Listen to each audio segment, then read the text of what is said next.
It's known to be a relaxant and sometimes a pain reliever, but can cannabis do more than just treat symptoms of disease? Can it actually cure serious illnesses? The reason for thinking it might stems from the fact that the medical use of marijuana has become legal in almost half of all American states, and anecdotal evidence has been accumulating that cannabis in oil form can actually reduce cancerous tumors. Anecdotal evidence isn't enough, but pharmaceutical companies are starting human clinical trials. Alistair Leithhead has been investigating in California. I watch women die every day. I watch children bury their moms. So I know what is in front of me, and I'm doing everything I can to prevent that. Sarah Omento and her family are running out of time. She has stage 4 cancer, the chemotherapy isn't working, and the doctors say there's nothing more they can do. Left with no options, everybody speaks about cannabis oil.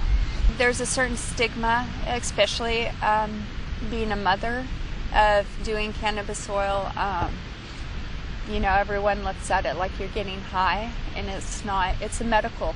It's a natural option that the government's ignoring, and I want to live. I have to live.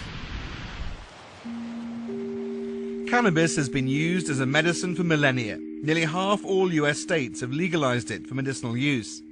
Research into its cancer-fighting properties is limited, but the signs are strong enough to get Britain's leading cancer research group interested and even trialling cannabis treatments. Cannabinoids are certainly very interesting molecules, and there's a lot of research. There's hundreds of papers being published looking at their chemical properties against cancer cells.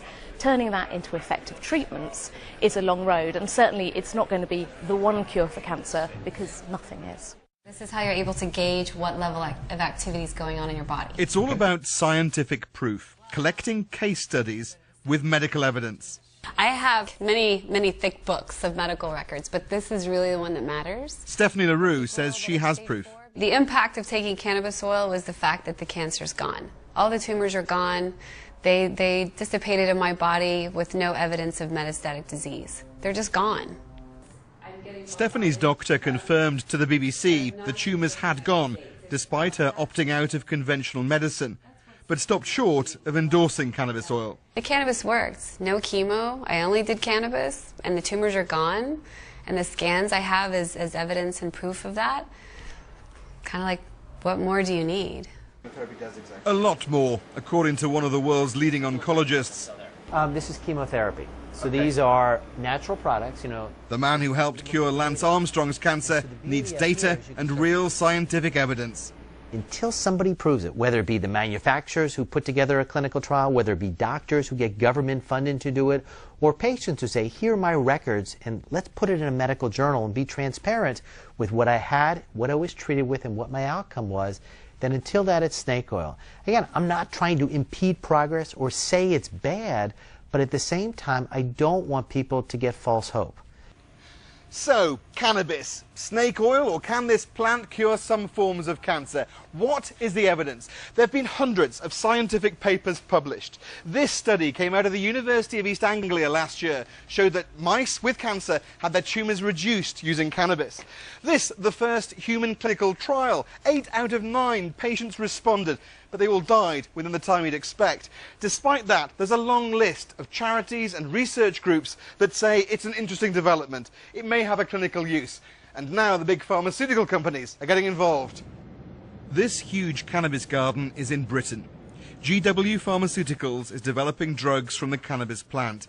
The latest human trial is a cannabis oil to treat brain cancer.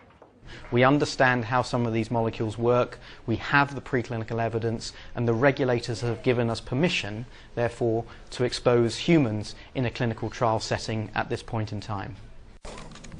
But for now, it's an underground industry. A bloke in a backyard with a stick, a bucket and a jar of solvent who's making the cannabis oil. He wanted to be known only as Cell, not because the cannabis is illegal in California, but because of the flammable materials he's using.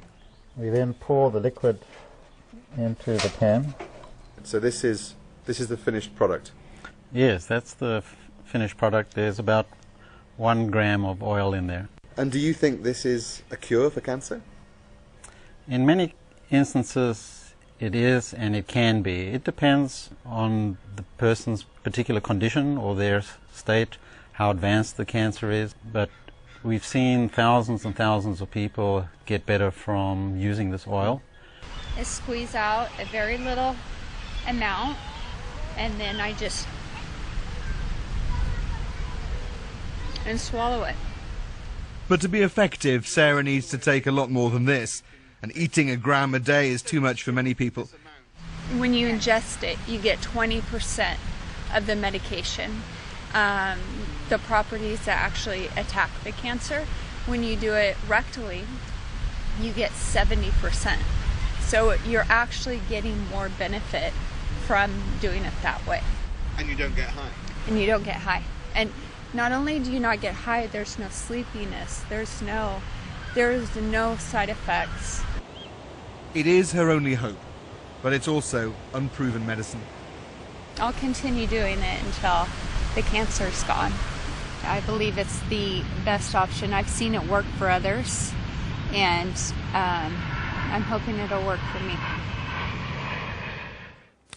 Alistair Leithhead there. And just to reiterate what he reported, there is as yet no clinical evidence that shows whether cannabis can reduce or destroy tumours, but it's a question that more and more researchers are trying to answer.